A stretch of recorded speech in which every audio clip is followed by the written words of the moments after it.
জাতীয় নাগরিক পার্টির নেতা সারোয়ার তুষারের সঙ্গে একটি অডিও কনভারসেশন সামাজিক মাধ্যমে ভাইরাল হওয়ার পর ব্যাপক আলোচনা চলছে। নারী কণ্ঠটি কার তা নিয়ে জল্পনা শেষে অভিনেত্রী ও এনসিপি নেত্রী নীলা ইসরাফিল নিজেই স্বীকার করেছেন যে কথোপকথনটি তারই রেকর্ডের একটি অংশ। সামাজিক মাধ্যমে নীলা আজ নিজেই জানিয়েছেন তারা নেপালে অবস্থানের সময় থেকেই তুষারের বেশ কয়েক দফা ফোন কল পেতেন। সেই সব আলাপ ছিল এরকম: তোমার ছবি দাও, তোমার ঠোঁট সুন্দর, তোমার প্রতিবাদী কণ্ঠ আমাকে আকৃষ্ট করে।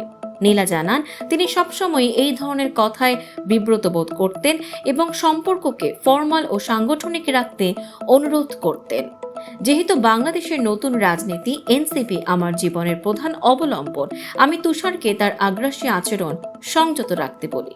নীলা আরও বলেন, একদিন রোজার সময় তুষার একটি অত্যন্ত আপত্তিকর কথা বলেন, যার পর তিনি দৃঢ়ভাবে জানান তিনি আলাপ শেষ করতে চাচ্ছেন।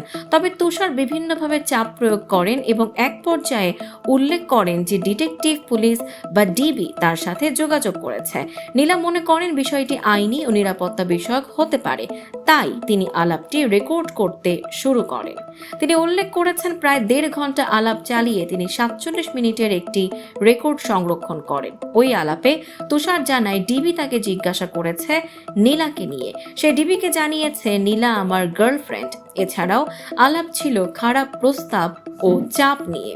নীলা বলেন, কুরবানির রাতে এক অনুষ্ঠানে দলীয় আহ্বায়ক নাহিদ ইসলাম ছিলেন, তখন তিনি পুরো বিষয়টি তাকে জানান। নাহিদ বলেন শাহরিয়ার ও নিজামকে বিষয়টি জানাবেন, কিন্তু পরের দিন সকালে ঘুম থেকে উঠেই নীলা দেখতে পান অডিওটি কেটে ভাইরাল করা হয়েছে। এরপর তিনি বলেন, আমার নারী সহকর্মীরা পর্যন্ত আমার পাশে দাঁড়ায়নি। নীলা বলেন, আমি একজন যোদ্ধা। আমি আমার শ্বশুর বাড়িতে লেক্সাসে চড়তাম, 26 জন কাজের লোক ছিল, কিন্তু খারাপ প্রস্তাব পাওয়ার পর আমার শ্বশুর প্রয়াত উপদেষ্টা সুফি চেহারার আড়ালের বিভৎস হাসান আরিফকেও আমি ছাড় দেই নাই।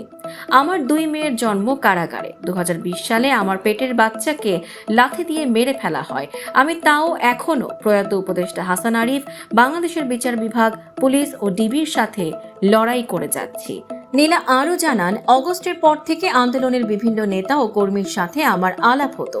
তুষারের সাথে তখনই পরিচয় এবং এনসিপির জন্মের পূর্বেই তার সাথে সাংগঠনিক ও রাজনৈতিক আলাপ হতো।